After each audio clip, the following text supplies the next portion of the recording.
Hello दोस्तों, basic electrical channel के अंदर आप सभी का स्वागत है। दोस्तों, आज की इस वीडियो के अंदर मैं आपको बताने वाला हूं बॉयलर का जो इलेक्ट्रिकल पैनल होता है वो किस प्रकार कार्य करता है।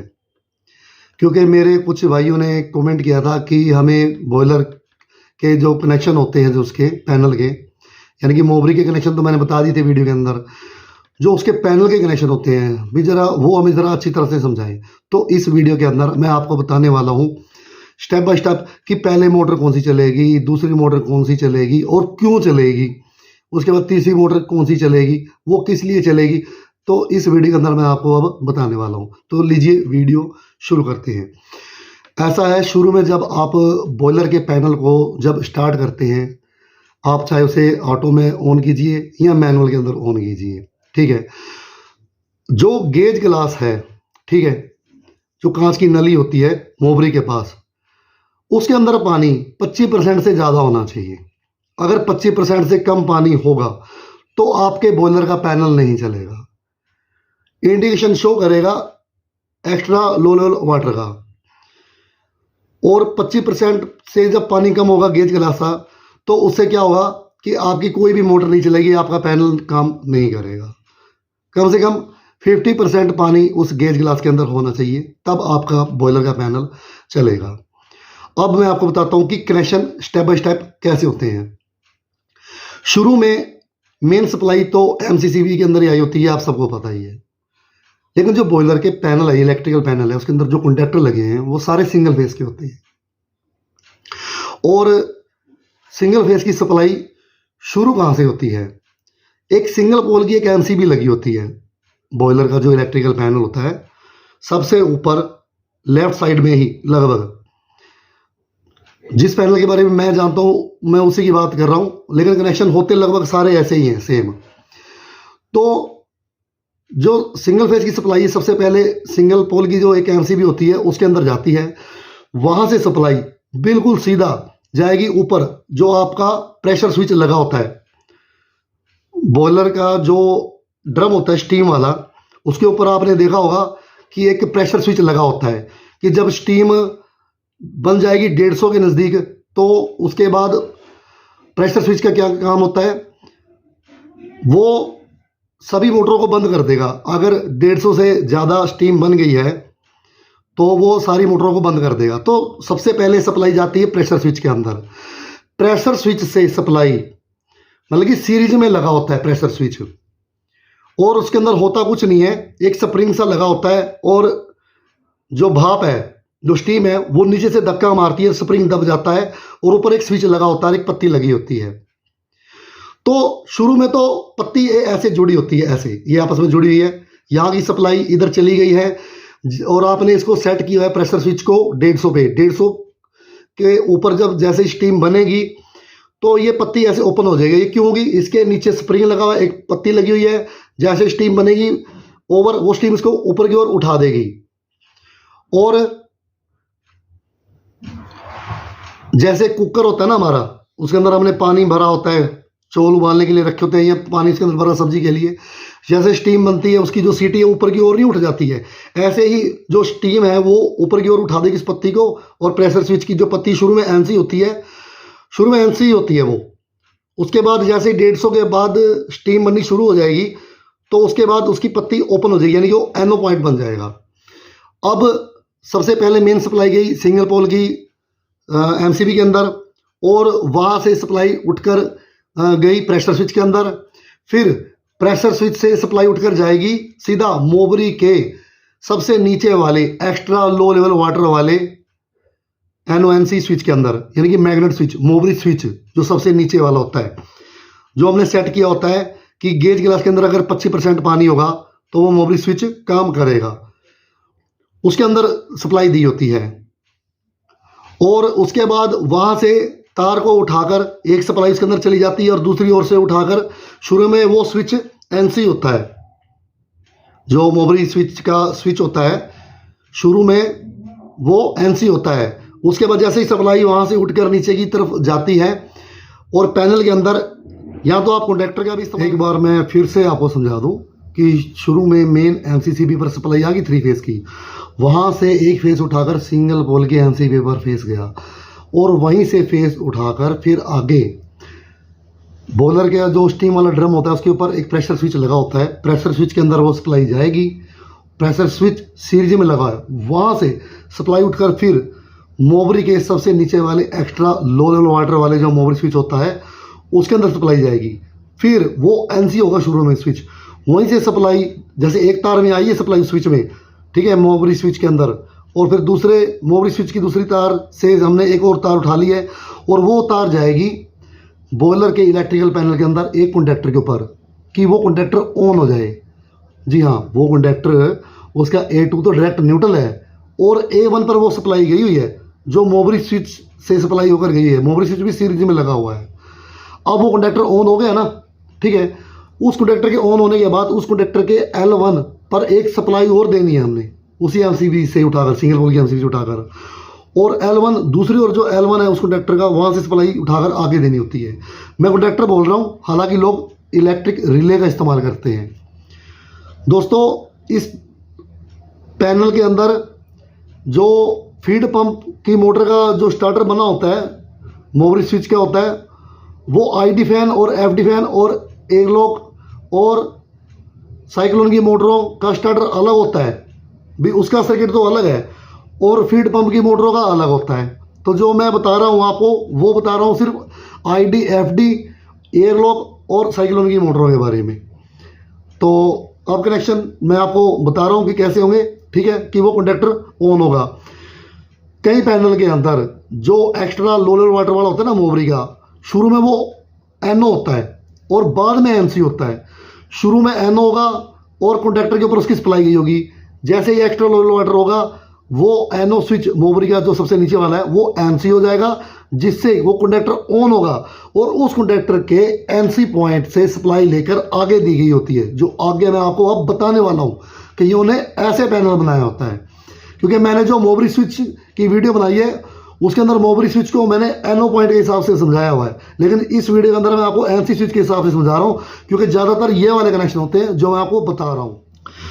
उस कॉन्टैक्टर से सप्लाई, कॉन्टैक्टर के L1 पर फेस आ गया सिंगल फेस का, और दूसरे उससे फेस उठाकर हमने ऑटो मैनुअल का जो स्विच लगा हुआ है बॉयलर के पैनल के अंदर, उस ऑटो मैनुअल स्विच का जो मुंह है, जो A1 लिखा होता है ना, वो आसमान की तरफ होना चाहिए। जी हाँ, आसमान की तरफ होना चाहिए। तो जो A1 है उसके ऊपर तार जाएगी उस कॉन्टैक्टर की, और जो नीचे की तरफ A2 है वहां पर हमने डायरेक्ट फेस दे देना है। यानी कि जो सिंगल पोल की एमसीबी है ना, उसे उठा के सीधा A2 जो ऑटो मैनुअल का स्विच है सीधा वहां पर जाएगी तार। अब A1 के ऊपर जो सप्लाई हमने दी है वो कैसे दी है, पहले सिंगल पोल की एमसीबी में सप्लाई गई, फिर प्रेशर स्विच में गई, फिर प्रेशर स्विच से फिर सबसे नीचे वाले एक्स्ट्रा लो लेवल वाटर वाले मोबरी स्विच में गई और वहाँ से सप्लाई गई, फिर कॉन्टैक्टर पे, कॉन्टैक्टर ऑन हुआ और कॉन्टैक्टर के L1 से सप्लाई होते हुए फिर जाके सप्लाई गई है A1 के अंदर। अब A1 के ठीक आगे की तरफ जहाँ पे 1 लिखा हुआ है वहाँ से सप्लाई उठाकर उसके बाद फिर ये जाएगी, आईडी फैन का स्टार डेल्टा स्टार्टर तैयार है और उसके आगे स्विच भी लगे हुए हैं, लाल स्विच भी लगा हुआ है, हरा स्विच भी लगा हुआ है, स्टार्टर वैसे ही बना हुआ है। लेकिन जो तार है वो तार सीधा जाएगी टाइमर के A1 पर, स्टार डेल्टा स्टार्टर बना हुआ है आईडी फैन का, और उस स्टार्टर के A1 पर सप्लाई जाएगी और वहीं से सप्लाई उठाकर, पैरागॉन का टाइमर है, वहीं से सप्लाई उठाकर 15 नंबर पर सप्लाई दे देंगे। 18 नंबर की सप्लाई जाएगी स्टार के कॉन्टैक्टर पर और 25 नंबर की सप्लाई, टाइमर के 25 नंबर सप्लाई उठाकर डेल्टा के पर देनी होती है, ये आपको पता ही है। तो A1 पर जैसे ही सप्लाई जाएगी वहीं से तार उठाकर मेन कॉन्टैक्टर के ऊपर भी देनी होती है। Main contactor star delta starter का A2 तो डायरेक्ट न्यूट्रल है और जो A1 है वो सप्लाई हमने वहाँ पर दी हुई है। और अब जैसे ही वो कॉन्टैक्टर ऑन होगा उसकी सप्लाई सबसे पहले ऑटो मैनुअल स्विच पर जाएगी, और ऑटो मैनुअल स्विच हमने अभी ऑटो पर किया हुआ है, ठीक है। ऑटो पे करेंगे तो प्रेशर स्विच और मोबरी स्विच से होकर सप्लाई कॉन्टैक्टर में जाएगी, कॉन्टैक्टर ऑन होगा, कॉन्टैक्टर से सप्लाई होकर आएगी, और फिर आगे स्टार्टर को मिलेगी। लेकिन अगर मैनुअल में कर देंगे स्विच को, तो मैनुअल स्विच में क्या होगा, जो सीधी सप्लाई हमने एमसीबी से ली थी वो सीधे यूं को यूं टाइमर पर जाएगी, A1 पर सीधा ही आईडी फैन का जो स्टार्टर है वो सीधा ही ऑन हो जाएगा। तो ठीक है, अब जैसे ही सप्लाई जाएगी आईडी फैन के टाइमर के A1 पर, वहाँ से सप्लाई उठकर सीधा उस कॉन्टैक्टर के ऊपर आ जाएगी और वो कॉन्टैक्टर मेन कॉन्टैक्टर ऑन हो जाएगा। मेन होगा तो टाइमर में सप्लाई जाएगी। शुरू में टाइमर क्या काम करता है, शुरू में 15 और 18 का कनेक्शन होता है, स्टार में चलाएगी मोटर, उसके बाद फिर वो चलेगी डेल्टा में 25 भराकर। जैसे ही वो डेल्टा में चलेगी, डेल्टा के कॉन्टैक्टर से एक तार उठाकर आगे एक टाइमर के A1 को देनी है और वो टाइमर के A2 को डायरेक्ट न्यूट्रल करना है। आप समझ में आ रही है कि आईडी फैन की मोटर स्टार से डेल्टा में चल गई है। चलने के बाद उसने उस टाइमर को चलाया है। अब वो टाइमर, ये टाइमर कौन सा है वो बता दूं मैं। आईडी फैन की मोटर का जो स्टार्टर है, ठीक है, स्टारलेटर स्टार्टर है, और जो एफडी फैन की मोटर का स्टारलेटर स्टार्टर है, उनके बीच में एक टाइमर लगा होता है कि जैसे ही आईडी फैन की मोटर डेल्टा में चल जाएगी उसके 13 सेकंड के बाद ही एफडी फैन की मोटर चलनी चाहिए। अब डेल्टा में मोटर चल गई है उसकी आईडी फैन की मोटर, उस कॉन्टैक्टर से सप्लाई उठाकर मैंने टाइमर पर दे दी। उस टाइमर का टाइम भर दिया 13 सेकंड का, और A1 से सप्लाई उठाकर 15 पर लगाई है, और उसके बाद उसकी सप्लाई जो नीचे टाइमर का 25 नंबर है वहाँ से सप्लाई उठाकर मैंने फिर आगे A1 पर दे दी। आगे ठीक वैसे यूं का यूं स्टार्टर बनाना है जैसे आईडी फैन का स्टार्टर बनाया था। एफडी फैन का स्टार्टर भी ऐसे ही बनेगा कि जो टाइमर होगा उसके A1 पर जो सप्लाई आएगी, आते सार वो तार जाएगी मेन कॉन्टैक्टर के A1 पर, और मेन कॉन्टैक्टर का A2 डायरेक्ट न्यूट्रल होना चाहिए। जैसे ही टाइमर को सप्लाई मिलेगी तो वो कॉन्टैक्टर मेन ऑन हो जाना चाहिए, और उसके बाद जो कॉन्टैक्टर है उसका जो 15 शुरू में तो वो 15 से 18 का कनेक्शन होगा, स्टार में चलेगी, फिर डेल्टा में चल जाएगी। अब हो क्या रहा है शुरू से बता रहा हूँ मैं। ऑटो मोड पर मैंने किया हुआ है मैनुअल, उसको स्विच को ऑटो मैनुअल स्विच है ना जो ऑटो पे चला रहे हैं बॉयलर को। हो क्या रहा है, शुरू में मेन सप्लाई मेन एमसीबी के अंदर आई, वहाँ से एक सिंगल फेज की सप्लाई ली, सिंगल पोल की एमसीबी में गई सप्लाई, वहाँ से गई प्रेशर स्विच के अंदर। प्रेशर स्विच कहाँ लगा हुआ है, बॉयलर का जो स्टीम वाला ड्रम है गोल सा बड़ा सा जिसके अंदर स्टीम तैयार होती है, उसके ऊपर एक प्रेशर स्विच लगा होता है, उसमें सप्लाई गई। शुरू में वो एनसी है, उसकी पत्तियां जुड़ी हैं, उसकी सप्लाई आगे पास हो गई है, और 2 ही तारें लगी होती हैं। वैसे तो 3 तारें होती है प्रेशर स्विच में, तीसरी तार होती है कि जब वो कट मार देगा तो आगे एक इंडिकेटर को सप्लाई दे देगा। आप मिस्त्री आदमी तरह तो समझ जाएंगे कि तीसरी तार का कैसे इस्तेमाल करना है, ठीक है। तो फिलहाल 2 तारें समझा रहा हूँ मैं। फिलहाल तो जैसे पत्ती मिली हुई है, ठीक है, आगे सप्लाई गई, फिर शुरू में सिंगल पोल की एमसीबी, फिर प्रेशर स्विच, फिर मोबरी का सबसे नीचे वाला एक्स्ट्रा लोअर वाटर वाला जो स्विच है उसके अंदर, उसके बाद फिर वहाँ से सप्लाई जाएगी जो ऑटो मैनुअल का जो स्विच है उसके A1 पर, और A1 उसका ऑटो मैनुअल का स्विच उसका आसमान की तरफ मुंह होना चाहिए, यानी कि A1 ऊपर की तरफ मुंह होना चाहिए, और A2 का नीचे मुंह होना चाहिए। उसका A2 के नीचे डायरेक्ट सप्लाई देनी है हमने बस। और A1 के ठीक इस साइड, जैसे इधर नटर लग गया, इधर नटर लग गया, इधर A1 है, और इधर हमने फिर जो सप्लाई है वो उठाकर हमने देनी होती है आईडी फैन का जो टाइमर है स्टारलेटर स्टार्टर का उसके A1 पर। और जैसे ही आईडी फैन की मोटर स्टार से डेल्टा में आएगी, डेल्टा में आने के बाद डेल्टा से एक तार उठा के आगे टाइमर को दे दी है, टाइमर 13 सेकंड चलेगा, फिर उसके बाद वो आगे सप्लाई जब टाइमर का टाइम पूरा हो जाएगा 13 सेकंड का, तो 15 से 25 का कनेक्शन हो जाएगा, और 25 से आगे सप्लाई जाएगी एफडी फैन के मोटर के स्टारलेटर स्टार्टर को।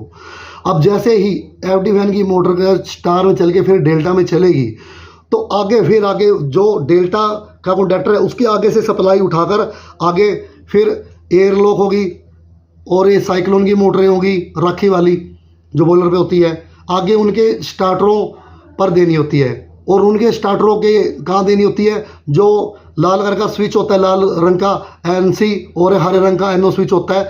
एनओ स्विच की एक तार पर लगेगी। मान लीजिए हमने एक फेस ऐसी जगह देना है एनओ स्विच के जहाँ से स्टार्टर चल जाए, बस वहाँ पे आपको तार देनी है। तो ये कनेक्शन होते हैं बॉयलर के इलेक्ट्रिकल पैनल के। उम्मीद है कि आपको ये समझ में आ गई होगी। दोस्तों, वीडियो बनाने में बहुत मेहनत लगती है। आप मेरी वीडियो तो देख लेते हैं, ना तो सब्सक्राइब करते हैं और ना लाइक करते हैं और ना शेयर करते हैं। प्लीज़ मेरी वीडियो को लाइक और शेयर जरूर कीजिएगा, और उम्मीद है कि मेरी ये वीडियो आपको समझ में आ गई होगी।